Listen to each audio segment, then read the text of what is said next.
C'était vraiment bien aussi, hein, le temps de partage, le temps des chants. Merci Seigneur. Merci, je salue aussi ceux que je n'ai pas eu l'occasion de saluer. Bernadette, ça fait longtemps que je ne l'avais pas vu. C'est fun de te voir. Notre frère, notre soeur aussi, une petite famille. Il y en a peut-être d'autres là, que je n'ai pas eu le temps de saluer avant. En tout cas, c'est le fun de vous voir. En même temps, je salue ceux qui l'écoutent peut-être en direct, puis ceux aussi qui vont l'écouter à toute heure de la semaine, parce qu'on sait que c'est enregistré, puis c'est possible de l'écouter quand ça nous convient des fois. Alors, c'est une bonne chose. Hein? Merci Seigneur pour ces avancées-là qu'on a pu... gros merci à Yves qui a travaillé très fort là-dessus, là, accompagné d'autres aussi. Là, mais merci Michel. Michel, beaucoup là-dessus aussi, pour en direct ce matin. Là. Alors, je continue dans l'étude sur les paraboles de notre Seigneur que j'ai commencé là, il y a quelques semaines. On est rendu à la troisième partie. On va voir ce matin la parabole du grain de sénévé et du levain. Et un instant, moi, je vais me mettre à l'ordre dans mes feuilles. Là. Alors oui, c'est quelque chose que moi, j'apporte quelque chose comme ça le matin, là, mais j'ai passé des heures là, dans ça, puis j'ai été un peu plus béni que vous allez l'être, sûrement. Mais merci Seigneur, c'est vraiment intéressant tout ce qu'on y découvre. Bien sûr, si je n'ai pas la prétention de vous donner des choses exactes sur les paraboles, le Seigneur n'a pas tout expliqué les paraboles. Puis il y a comme des grandes lignes qui ressortent, je vais en faire quand même part. Là, et ça arrive des fois qu'il peut y avoir 2 ou 3 interprétations possibles. Là. Mais je vais en faire part aussi quand même. Et puis, ce qu'on voit de particulier dans l'évangile de Matthieu, c'est que c'est le seul des 4 évangélistes qui apporte un bloc de 7 paraboles. Hein, il y a 7 paraboles dans Matthieu 13. Il y a celle du sommeur et de l'ivraie. Il y a comme 3 groupes de 2, puis une qui se distingue des autres. Le sommeur et l'ivraie qui font comme une paire, le grain de sénévé et le levain, et le trésor caché et la perle. Ensuite, il y a le filet. Et ça, je le mentionne parce que c'est quand même intéressant. C'est une structure qu'on retrouve beaucoup dans la parole de Dieu. On le voit dans l'Ancien Testament, on le voit dans les 6 jours de la création, le 7e jour qui est le repos de Dieu. On le voit même dans la généalogie de Matthieu aussi. On le voit aussi il y a les 7 « je suis » hein, qu'on retrouve dans l'Évangile de Jean. Il y a aussi les 7 paroles de Jésus sur la croix. Il y a aussi les 7 lettres aux 7 églises de l'Apocalypse. Il y a aussi les 7 béatitudes de l'Apocalypse. Hein, heureux celui qui lit les paroles, heureux ceux qui ont lavé leur robe. Tout ça, il y a 7 béatitudes dans l'Apocalypse. Il y a aussi les 7 sceaux, les 7 trompettes, les 7 coupes. Alors, c'est quelque chose qu'on retrouve beaucoup, cette structure-là dans la parole. Il y a même des versets qu'il y a une structure de 7 même dans un seul verset. Alors, c'est pas nécessairement des choses essentielles à savoir, à connaître, mais ça nous démontre quand même la grandeur de Dieu, la sagesse de Dieu. Et quand on commence à étudier, il y en a qui ont passé des vies, là, des hommes de Dieu, à étudier ça, à chercher toutes ces petites choses-là. Là. Et, mais ça nous fait encore plus émerveiller quand même dans comment est-ce que tout ce qui est là, ça peut pas venir de l'intelligence humaine. Tu sais, c'est tellement complexe. Là. Il y a tellement des petits trésors cachés dans la parole qui sont inépuisables. Plus qu'on va étudier, plus qu'on va voir des choses. Puis peut-être dans l'éternité, on va découvrir encore plein de choses qui sont pour l'instant un peu obscures, là, un peu floues. Mais oui, c'est quelque chose, c'est une source de sagesse de Dieu inépuisable aussi en même temps. Alors, et puis, c'est ça, on se réjouit de ça. Quand on travaille là-dedans, ça nous émerveille et on se réjouit aussi de voir ces choses-là, comment on a un grand Dieu extraordinaire aussi. Alors,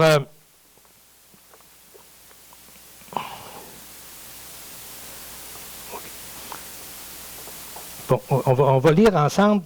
J'aimerais qu'on tourne dans 2 Pierre.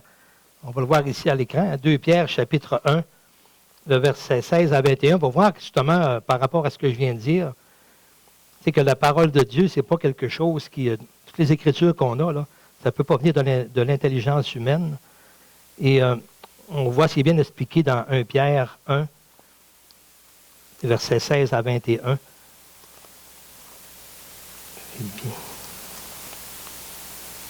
C'est-à-dire, c'est ça, 2 Pierre. C'est 2 Pierre 1, les versets 16 à 21, c'est ça? OK. Alors, moi, je vais lire ici. Là, c'est un petit peu de biais pour moi. Alors, ce n'est pas, en effet, en suivant des fables habilement conçues que nous vous avons fait connaître la puissance et l'avènement de notre Seigneur, Jésus-Christ, mais c'est comme ayant vu sa majesté de nos propres yeux. Ici, Pierre, avec les 12 apôtres, ils l'ont vu de leurs propres yeux. Paul aussi par révélation. Là, mais eux, et non seulement ils l'ont vu de leurs yeux dans les 3 années qu'ils ont marché avec lui, mais ils ont eu, en plus, on l'a vu dimanche soir passé, là, par notre frère qui a porté ce passage-là sur la transfiguration. Ils l'ont même vu, c'est dans sa gloire, là, venir lorsqu'il va revenir dans son avènement. Alors, pour ce qui est de Jacques, Pierre et de Jean. Alors, je suis rendu au verset 17. « Car il a reçu de Dieu, ça c'est Jésus-Christ, de Dieu le Père, honneur et gloire, quand la gloire magnifique lui fit entendre une voix qui disait « Celui-ci est mon Fils bien-aimé, en qui j'ai mis toute mon affection. » C'est ce que les apôtres ont vu là, sur la montagne. Et nous avons entendu cette voix venant du ciel lorsque nous étions avec lui sur la montagne, sur la sainte montagne. Et nous tenons pour d'autant plus certaine la parole prophétique à laquelle vous faites bien de prêter attention, comme à une lampe qui brille dans un lieu obscur, jusqu'à ce que le jour vienne apparaître et que l'étoile du matin se lève dans vos cœurs. Sachant tout d'abord vous-même qu'aucune prophétie de l'Écriture ne peut être un objet d'interprétation particulière, car ce n'est pas par une volonté d'homme qu'une prophétie a jamais été apportée, mais c'est poussé par le Saint-Esprit que des hommes ont parlé de la part de Dieu. Alors c'est ça, ça ne vient pas de la sagesse humaine, hein, et c'est vraiment poussé par le Saint-Esprit que les hommes ont parlé de la part de Dieu. J'aimerais vous lire un autre texte aussi dans 1 Corinthiens, le chapitre 1, les versets 26 à 30.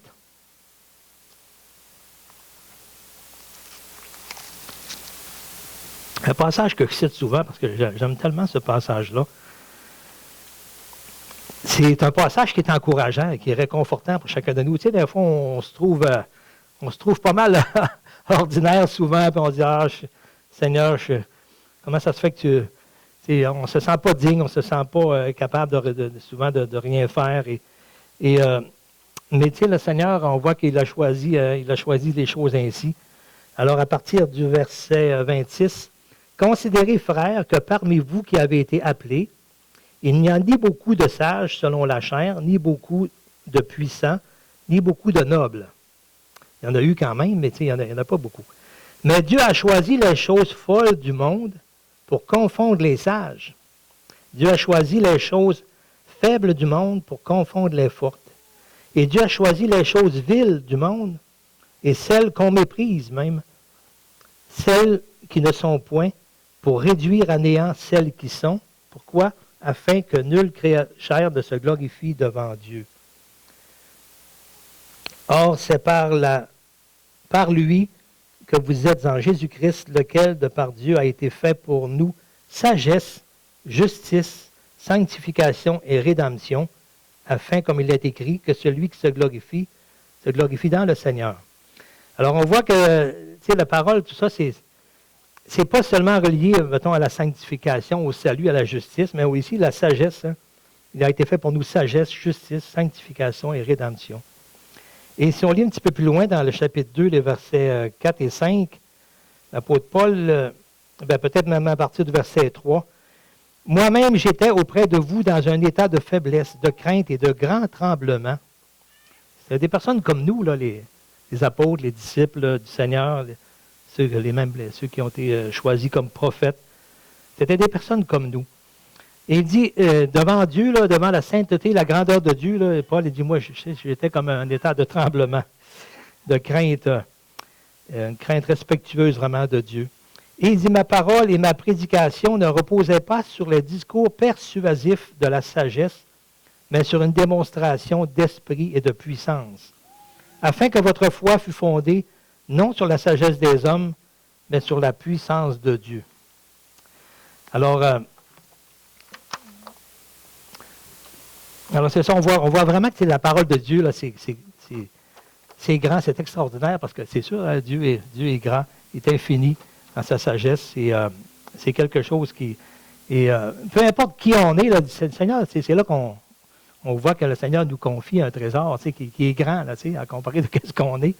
Il nous confie quelque chose de grand, puis il veut qu'on soit des vases d'honneur, d'honorables, hein, d'honneur utile à son maître, parce qu'il veut nous utiliser hein, comme vase hein, pour porter cette bonne nouvelle à ceux qui nous entourent, qui ne le connaissent pas. Alors, c'est ça, toutes ces personnes, les prophètes, les apôtres, les disciples du Seigneur, les premiers disciples qu'on voit, c'était toutes des personnes que le Seigneur a choisies, et des personnes qui étaient bien ordinaires, tout comme nous. Et d'ailleurs, la parole de Dieu dit, je ne sais pas si c'est dans Jacques, mais dit, hein, dit qu'Élie était un homme de la même nature que nous aussi. Alors, même Moïse, si on pourrait dire de quelqu'un qui était vraiment instruit, c'était Moïse, qui a été instruit dans la sagesse des Égyptiens. Mais est-ce que Dieu l'a choisi pour cette instruction-là? Hein, pas du tout. C'est pas avec ça que Dieu a travaillé. Il n'a pas choisi avec l'instruction que Moïse. Il n'a pas travaillé, c'est ça, avec l'instruction que Moïse avait.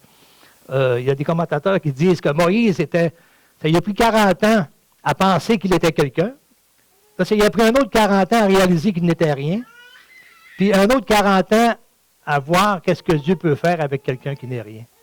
Alors, c'est un petit peu ça. Alors, le Seigneur, dans le fond, il brise en nous. Le Seigneur, l'œuvre de Dieu, elle ne passe pas par le raisonnement humain.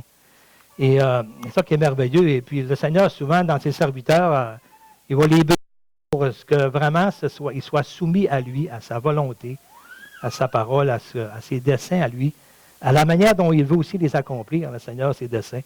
Alors, Moïse, le dernier Moïse, il ne ressemblait pas du tout au premier Moïse, on pourrait dire. C'était la même personne, peut-être le même tempérament, caractère, mais maintenant, là, il était vraiment un outil là, qui était brisé par le Seigneur dans les mains de Dieu, qu'il pouvait se soumettre à Dieu et lui obéir. Alors, c'est ça. Le Seigneur nous émerveille par toutes sortes de choses dans sa sagesse à travers la parole.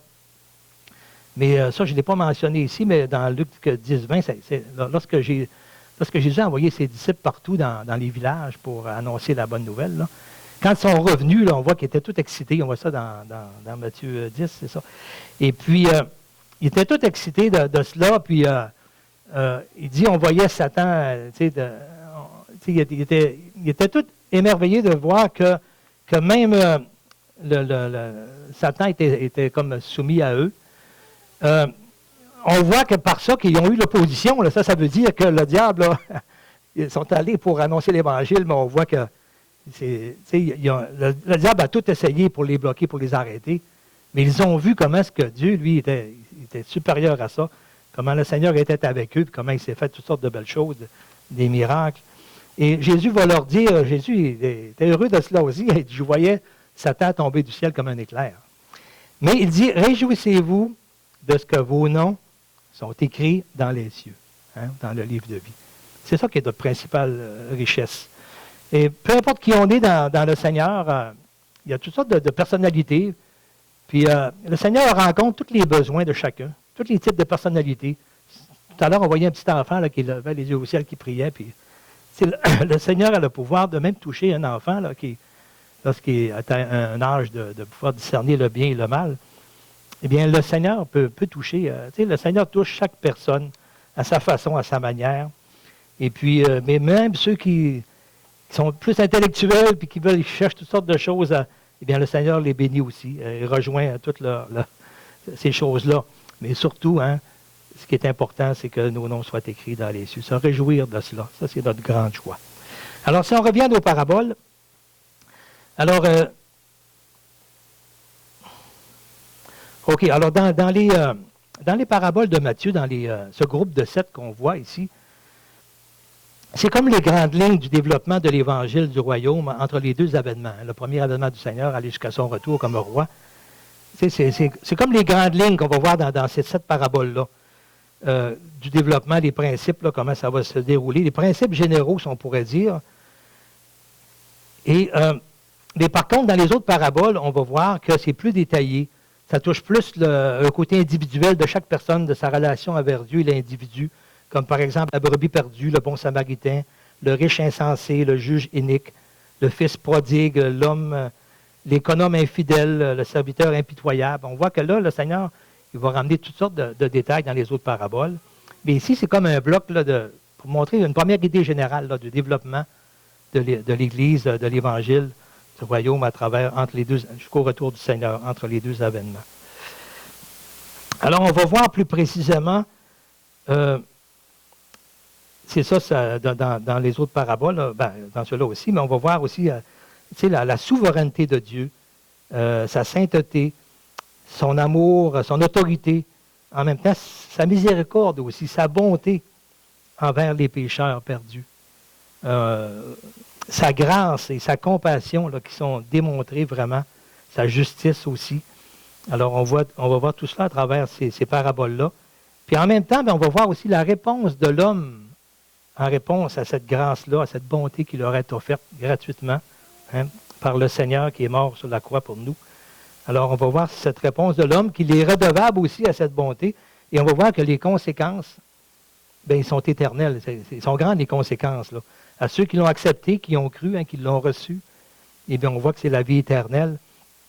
Mais à ceux qui l'ont rejeté, qui ont été incrédules, eh bien, on voit qu'aussi les conséquences sont éternelles, mais séparés de Dieu éternellement, alors dans un lieu de tourment. Alors, c'est quand même important. Et c'est ce qu'on va retrouver un peu à travers l'ensemble des paraboles. Alors, on s'en vient dans Matthieu 13, les versets 31 à 33. On va regarder ces deux paraboles.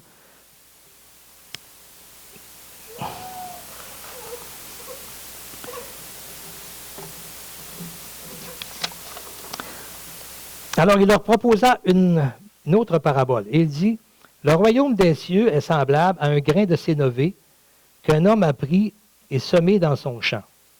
C'est la plus petite de toutes les semences. Mais quand il a poussé, il est plus grand que les légumes et devient un arbre, de sorte que les oiseaux du ciel viennent habiter dans ses branches. Il leur dit cette autre parabole. Le royaume des cieux est semblable à du levain qu'une femme a pris et mis dans 3 mesures de farine jusqu'à ce que la pâte soit toute levée. » Alors ça, c'est ces deux paraboles-là qu'on va s'arrêter ce matin. Alors ici, c'est ça, Jésus n'a pas mentionné la signification de ces paraboles-là. On le voit dans les deux premières, le sommeur et dans la parabole de l'ivraie aussi. Mais ici, le Seigneur n'a pas mentionné, ça ne veut pas dire qu'il n'y a pas eu des échanges qui ont été faits, mais ça a été voulu par le Seigneur, c'est sûr, sinon il l'aurait mis dans sa parole, possiblement pour nous donner vraiment d'être capable de chercher, c'est d'aller au Seigneur, Seigneur, montre-moi, parle-moi, de fouiller dans la parole pour nous inciter vraiment à chercher, à se rapprocher de Dieu, à le prier, puis à lire aussi avec une attitude de dire, Seigneur, parle-moi, montre-moi ta parole. Et ça, le Seigneur, on a besoin de cette attitude-là, parce que la chair a des désirs contraires à ceux de l'esprit. Puis on a besoin de dire, Seigneur, instruis-moi, parle-moi. Puis quand on se met vraiment dans l'étude de la parole, là, le Seigneur nous bénit, là, puis là, il nous amène une place dans un autre, puis c'est merveilleux tout ce qu'on peut découvrir. Alors, c'est le travail du Saint-Esprit qui agit en nous. Alors, c'est ça. Étant donné que Jésus n'a pas donné la signification, eh bien, c'est sûr que ça peut avoir différentes interprétations. Là. Alors, depuis 2000 ans, là, les chrétiens, là, on voit qu'il y a eu des choses qui ont été avancées, des interprétations qui ont été avancées. C'est pas toujours la même pour tous les groupes, là, mais on voit, il y a une première règle qu'il faut vraiment avoir quand on va dans l'interprétation des paraboles. Il faut toujours que ça soit appuyé sur l'ensemble de la parole de Dieu. Si on arrive avec une interprétation qui contredit des principes du royaume de Dieu, à un moment donné, il faut mettre en question notre interprétation. Alors, c'est important. Et Jésus, on voit que dans tout ce que Jésus a enseigné, il s'appuyait beaucoup sur l'Ancien Testament. Il amenait toujours les références, parce que souvent, tout était déjà préparé à l'avance, tout était là. Souvent un peu comme caché dans l'Ancien Testament, pas nécessairement évident à découvrir, mais Jésus, par les paraboles, justement, il place une vérité connue, puis il la met le long d'une vérité qui était là, mais inconnue, pour nous aider à la comprendre. C'est ça le sens du mot parabole. Alors, ça, c'est important que ce soit en accord, puis avec toutes les paraboles aussi, c'est comme un ensemble aussi. Il y a comme un fil conducteur. Il faut que tout ça soit ensemble. Le fil conducteur, c'est Jésus-Christ lui-même qui est le centre. Alors, il y a quelque chose en point commun dans ces deux paraboles-là, ce que tout le monde s'accorde, tous les commentateurs ou les théologiens, c'est que le royaume de Dieu commence par un petit début, un début modeste, et puis après ça, il se propage, il se développe rapidement, partout dans le monde jusqu'au retour du roi. Ça, on s'entend dans les deux paraboles, hein, le petit grain de sénévé qui devient un arbre, et puis que tous les oiseaux viennent, et puis le levain qui est mis dans la farine, tout cela, et que la pâte lève jusqu'au temps qu'elle soit toute levée. Alors ça, c'est comme le royaume qui part de tout petit modeste, et puis qui va se développer très rapidement jusqu'au retour du roi. On commence par celle du grain de sénévé. Jésus dit ici, c'est la plus petite de toutes les semences.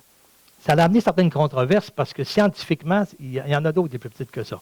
Mais ce qu'il faut comprendre, c'est que Jésus ici s'adresse aux Juifs, puis en Judée, en Palestine, bien, c'était la plus petite semence qui était connue. Il y en a d'autres ailleurs dans le monde, celle du verger ou du pavot, il y a des petites choses, mais pour les Juifs, en plus, c'était une expression courante de l'époque. Hein. Les Juifs utilisaient beaucoup cette expression-là. C'est pour encourager, mettons, un petit début, ou d'un fois pour mépriser d'un fois quelque chose de petit comme un grain de sénévé. Et c'était une expression qui était courante, on va le voir tout à l'heure dans un commentaire. Mais c'était une expression qui était courante, qui était populaire à l'époque. Et comme Jésus dit dans Luc 17,6, il dit, si vous auriez la foi comme un grain de sénévé, vous diriez à ce sycomore, hein, déracine-toi et jette-toi dans la mer, et il vous obéirait. Alors Jésus a utilisé une expression qui était connue de ces personnes-là. Pour eux, alors il s'adressait à des Juifs, et à cette époque-là, et c'est ce que les gens connaissaient, pour eux, c'était ça, la plus petite des semences. Jésus utilisait dans les paraboles une expression qui était connue de ses auditeurs, de ceux qui l'écoutaient. Là. Son but, ce n'était pas un but scientifique, son but, c'était un but spirituel, un but de nous réconcilier avec Dieu, hein, pour l'éternité. Alors, OK. Ensuite, le royaume qui était comparé à un arbre, ce n'était pas quelque chose de nouveau pour les Juifs, là. C'était quelque chose qui était appuyé dans l'Ancien Testament et qui était prédit aussi, on va le voir ensemble.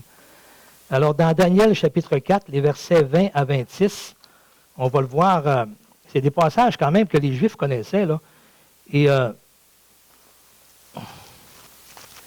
Daniel chapitre 4, on va voir c'est à partir du songe de Nebuchadnezzar, et on va voir l'explication ici du songe. Daniel chapitre 4, les versets 20 à 26.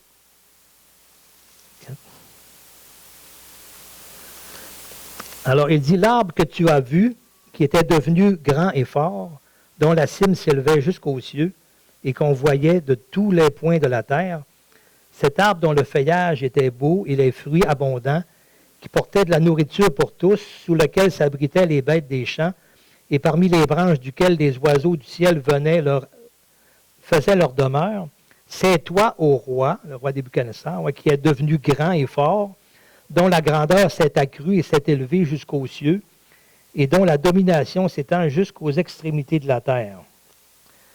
Alors, on voit... jusqu'à 26, OK. Alors, on voit ici que l'arbre, le royaume est comparé à un arbre. Et un arbre qui était vraiment extraordinaire là, pour celui du roi Nebuchadnezzar. Alors, verset 23, « Le roi a vu l'un de ceux qui veillent et qui sont saints descendre des cieux et dire, abattez l'arbre et détruisez-le. » Et ça, on retrouve ça un peu, ce principe-là, dans Daniel, hein, lorsque la pierre là, qui vient détruire la statue, là, vient détruire, abattre les empires, les gouvernements du monde, les royaumes du monde. Alors, c'est un petit peu ici. Abattez l'arbre et détruisez-le, mais laissez en terre le tronc où se trouvent les racines et liez-le avec les chaînes de fer des reins parmi l'herbe des champs, qu'il soit trempé de la rosée du ciel et que son partage soit avec les bêtes des champs, jusqu'à ce que 7 ans soient passés sur lui. Et voici l'explication au roi, voici le décret du Très-Haut, qui s'accomplira sur mon Seigneur le roi. Alors, pour le reste, on peut, oui, OK, 25 et 26. On te chassera du milieu des hommes, tu auras ta demeure avec les bêtes des champs, et l'on te donnera comme au bœuf de l'herbe à manger. Tu seras trempé de la rosée du ciel, et 7 ans passeront sur toi, jusqu'à ce que tu saches que le Très-Haut domine sur le règne des hommes, et qu'il le donne à qui il lui plaît. L'ordre de laisser le tronc où se trouvent les racines de l'arbre signifie que ton royaume te restera quand tu reconnaîtras que celui qui domine est dans les cieux. Alors, on voit ici, c'était quelque chose qui était connu des Juifs, cette comparaison du royaume avec un arbre. Et on va voir ensemble dans Ézéchiel 17, on va voir qu'ici, dans Ézéchiel, c'est vraiment l'accomplissement de ce qu'on vient de voir, du grain de sénévé, d'ailleurs, de Jésus qui va être ce grain de sénévé qui va se développer comme un arbre aussi, dont les branches vont comme couvrir toute la terre. Ézéchiel 17, 22 à 24. Ça nous dit, « Ainsi parle le Seigneur l'Éternel, j'enlèverai, moi, la cime d'un grand cèdre, et je la placerai, je l'arracherai du sommet de ses branches. » J'arracherai du sommet de ses branches un tendre rameau, et je le planterai sur ma montagne haute élevée. Ça, on le retrouve dans Ésaïe 53 aussi. Et je le planterai sur une haute montagne d'Israël. On l'a lu tout à l'heure d'ailleurs dans Pierre aussi un peu. Là. Il produira des branches et portera du fruit et deviendra un cèdre magnifique et les oiseaux de toute espèce reposeront sous lui. Et tout ce qui a des ailes reposera sous l'ombre de ses rameaux. Et tous les arbres des champs sauront que moi, l'Éternel, j'ai abaissé l'arbre qui s'élevait et j'ai élevé l'arbre qui était abaissé. Que j'ai desséché l'arbre vert et j'ai fait verdir l'arbre sec. Moi, l'Éternel, j'ai parlé et j'agirai. Alors ça, c'est une prophétie du ministère de Jésus. Alors, lui qui était comme abaissé, mais il l'a élevé, mais tout ce qui était élevé aurait été abaissé. Alors, c'était quelque chose, un langage qui était connu des Juifs de ce moment-là. Et le grain de sénévé, qu'est-ce qu'il y a de spécial aussi, c'est que c'est la plus petite graine qui était connue chez les Juifs. Mais en une seule saison, là, ça devient un arbre. Et un arbre qui a entre 12 et 15 pieds de haut. Et c'est extraordinaire. Même son bois est quand même très solide aussi. Et puis, il servait même à chauffer des fours dans ces pays-là où il y en a. Et puis, c'est ça, tous les oiseaux venaient s'abriter. C'était quelque chose que les disciples voyaient constamment, ça, couramment, de ce qu'ils pouvaient voir, un petit peu comme quand Jésus prend l'exemple du pêcheur. Hein. Les disciples voyaient des gens qui pêchaient ou des gens qui semaient. Alors, c'est des exemples que Jésus prend qui étaient vraiment connus de ce moment-là.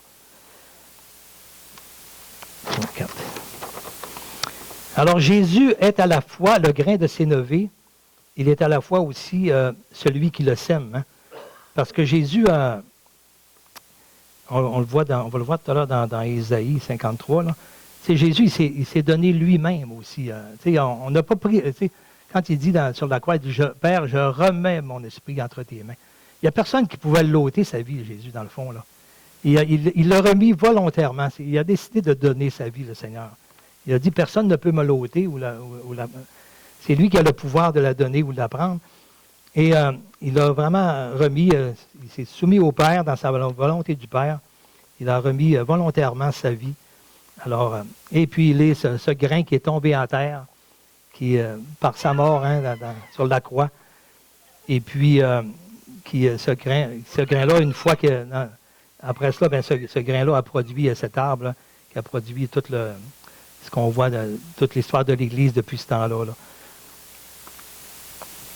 OK.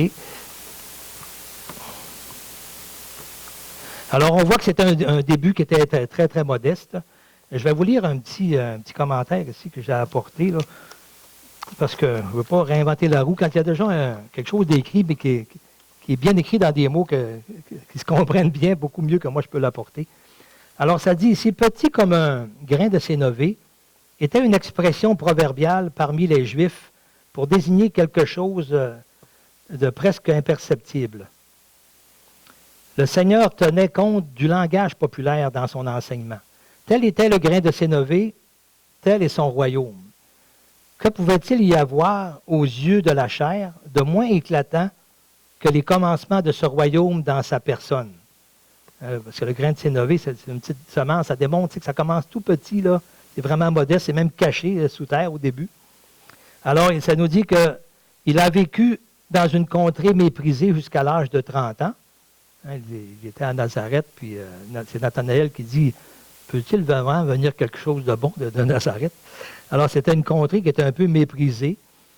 Ensuite, il a enseigné pendant 3 ans dans les villes et les villages environnants, autour de la Galilée surtout, quelquefois à Jérusalem. Alors, on voit que, pourtant, à Jérusalem, c'est là qu'était tout le gratin religieux, on pourrait dire les chefs religieux.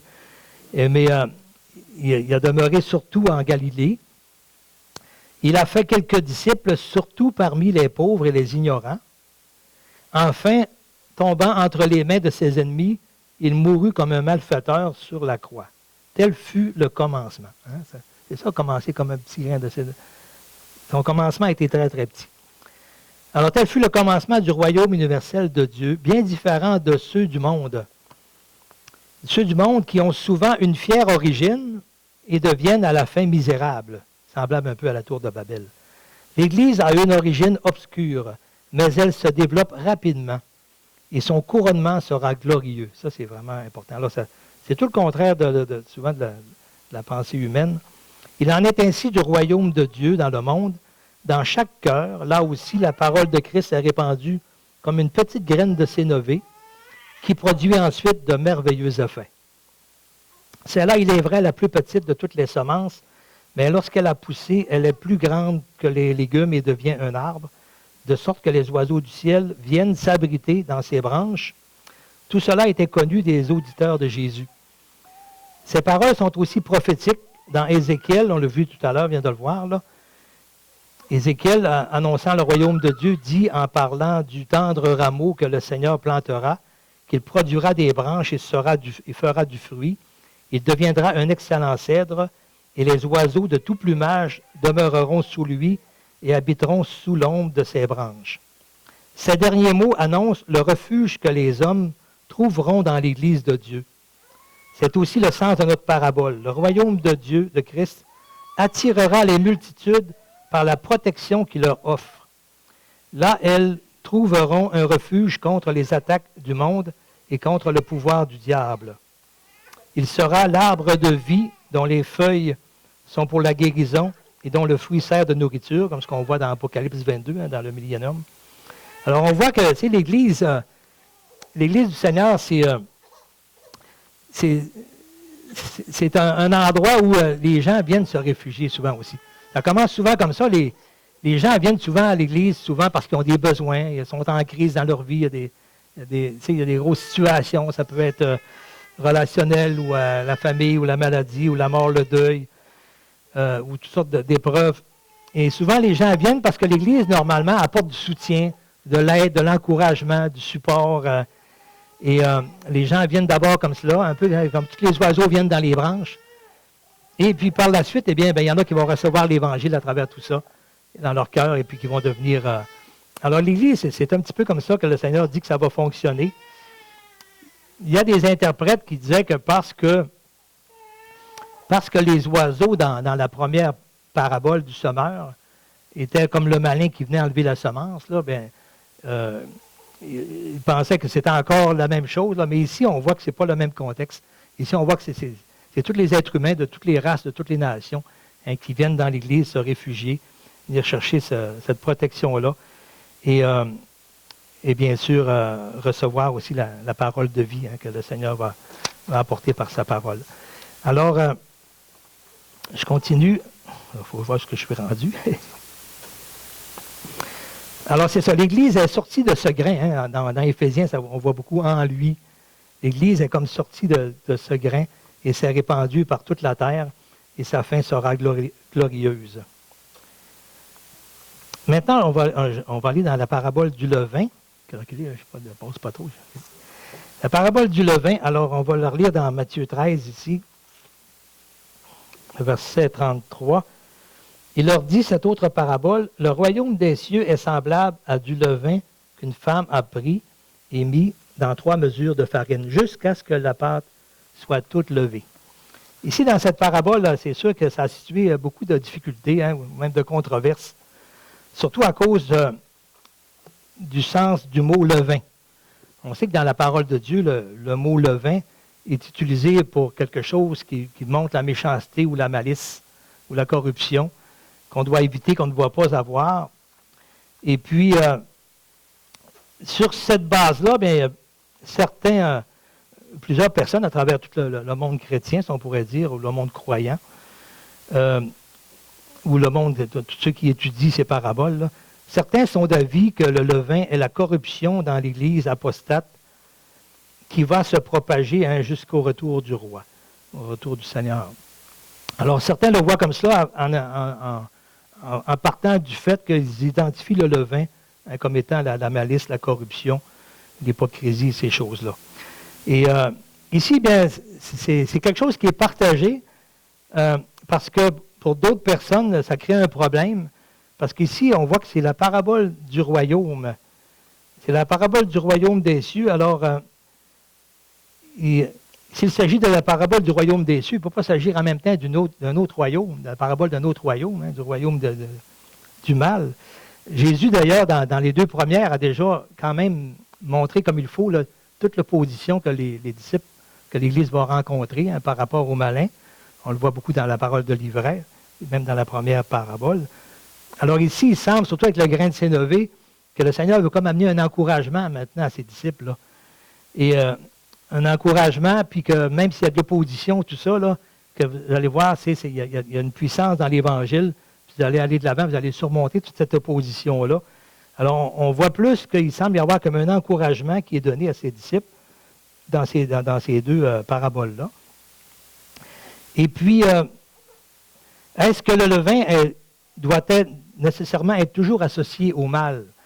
Alors, on voit, par exemple, c'est bon de penser que si on regarde dans la parole de Dieu, c'est vrai que souvent un mot est souvent associé à une certaine chose, dans son sens figuré, mais pas toujours. Il ne faut pas en faire une loi absolue.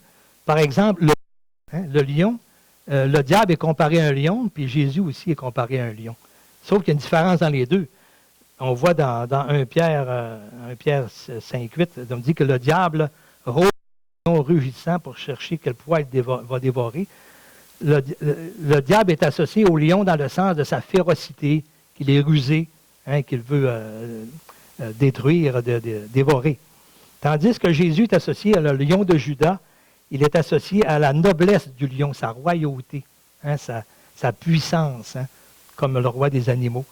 Alors, c'est comme si le même exemple est utilisé, mais c'est dans deux contextes différents. Même la colombe aussi. La colombe, on voit dans Osée, ça vous allez peut-être vous surprendre, mais dans Osée 7.11, ça nous dit que une des tribus d'Israël, le Seigneur reprend un peu les tribus là, pour tout leur dérapage.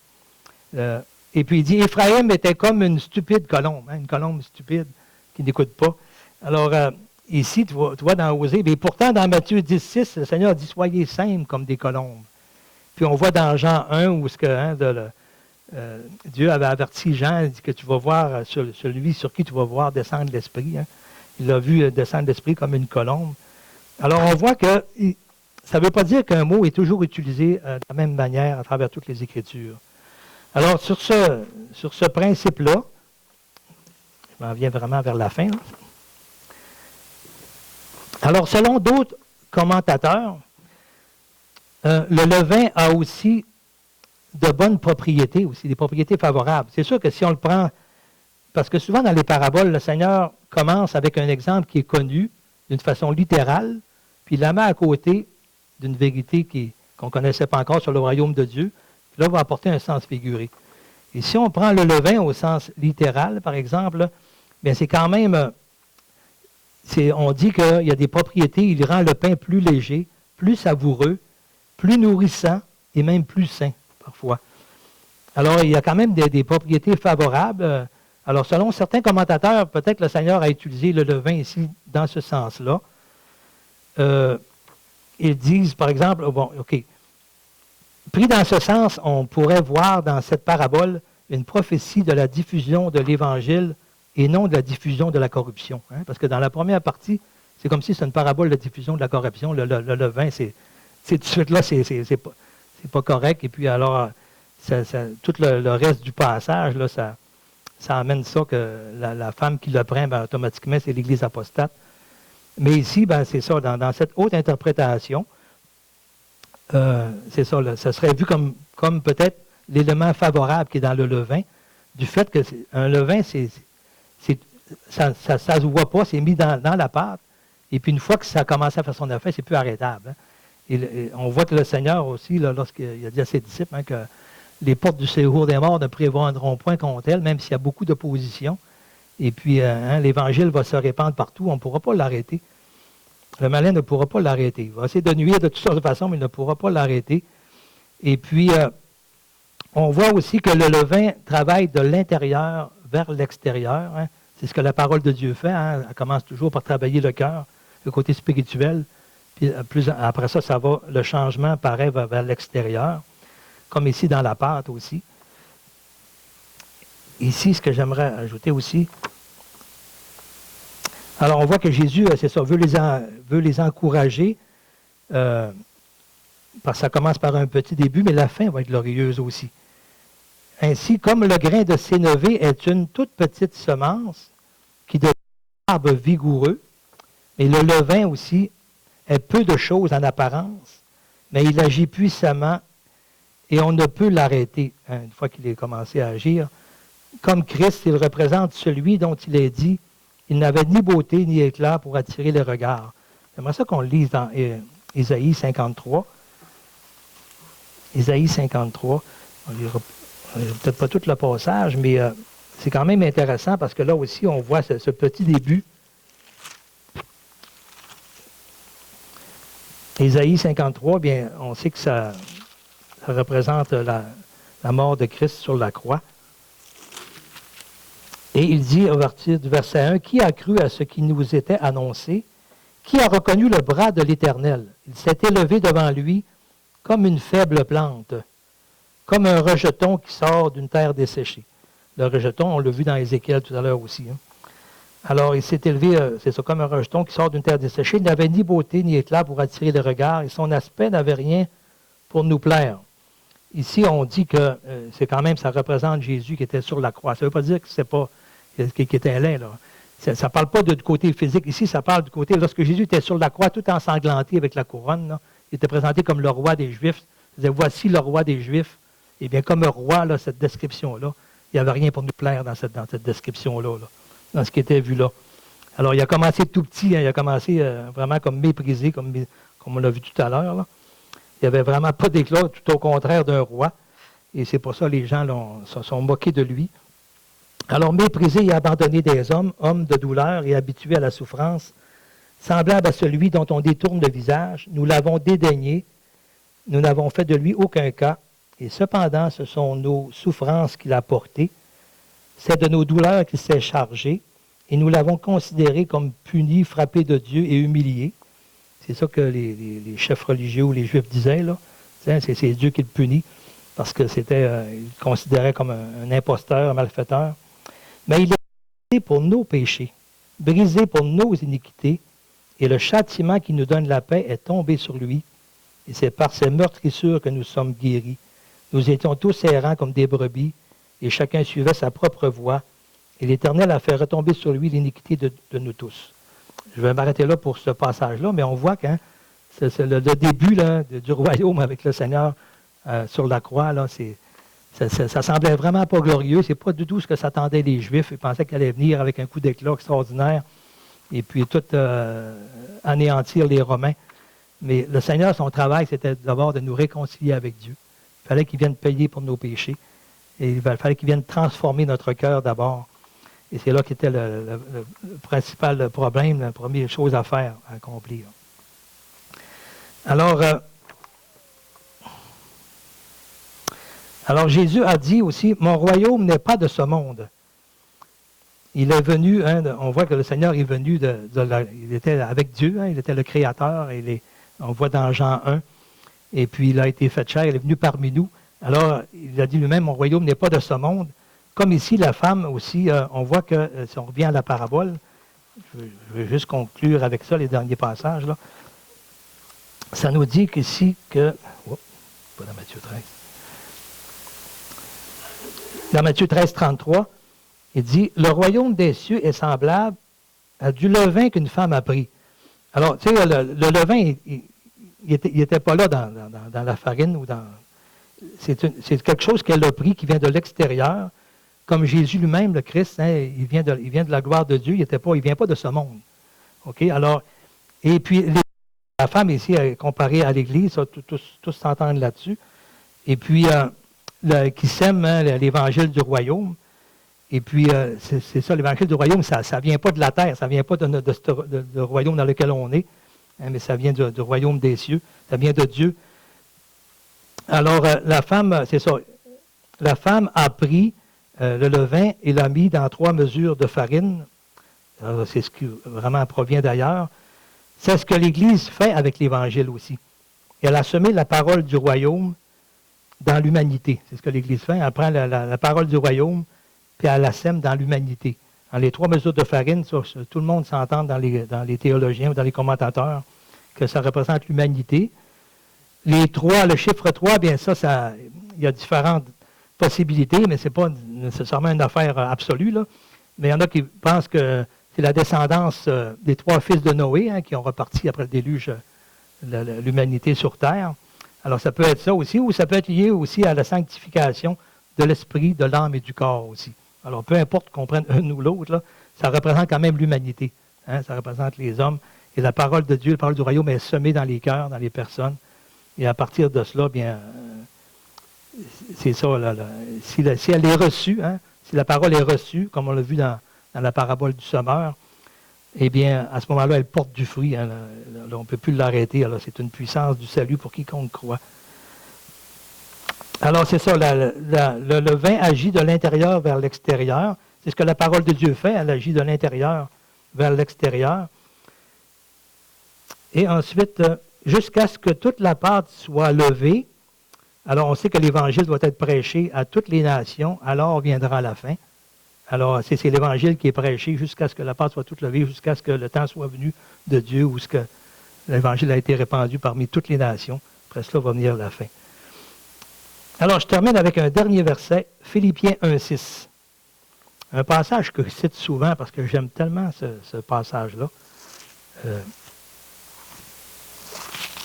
Puis ça va bien avec, justement, tout ce qu'on vient de partager.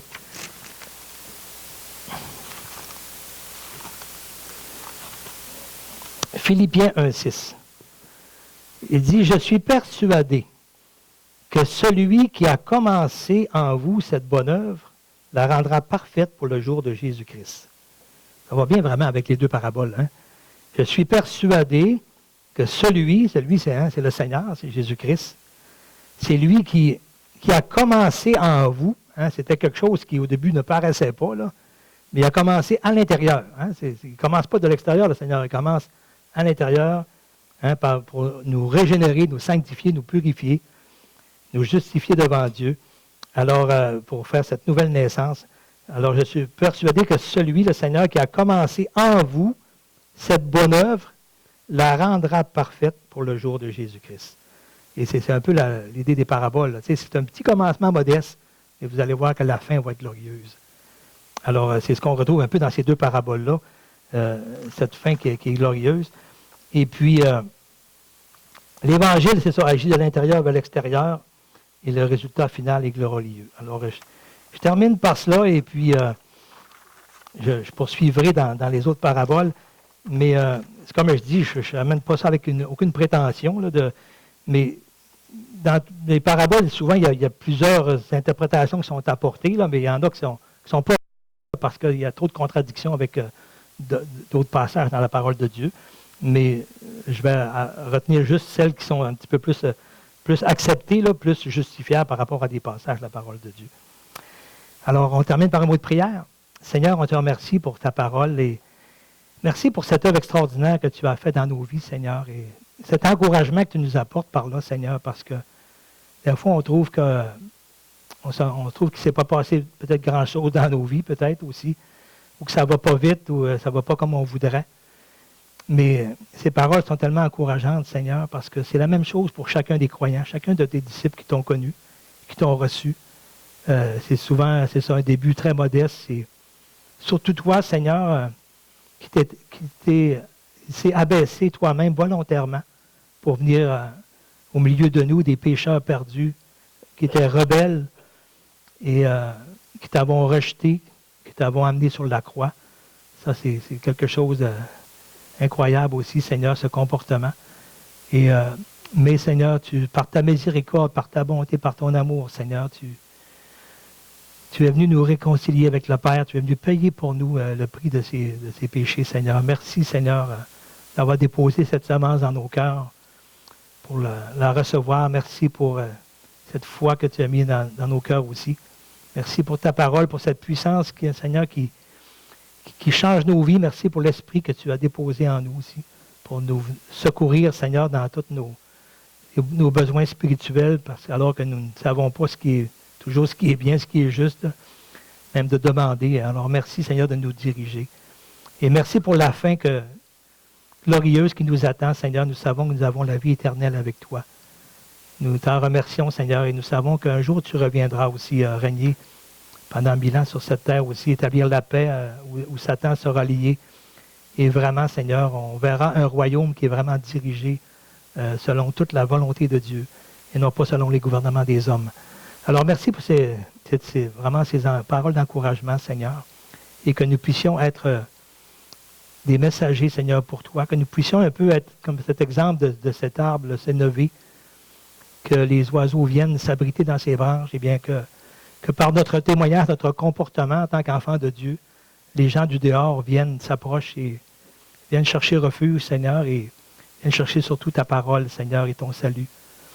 Et merci, Seigneur, de toutes tes bontés, tes bienfaits. Merci pour cette belle assemblée ici à Alma. Glorifie-toi dans nos vies, Seigneur. Et merci pour toutes les belles choses que tu as accomplies, que tu vas faire encore. Amen.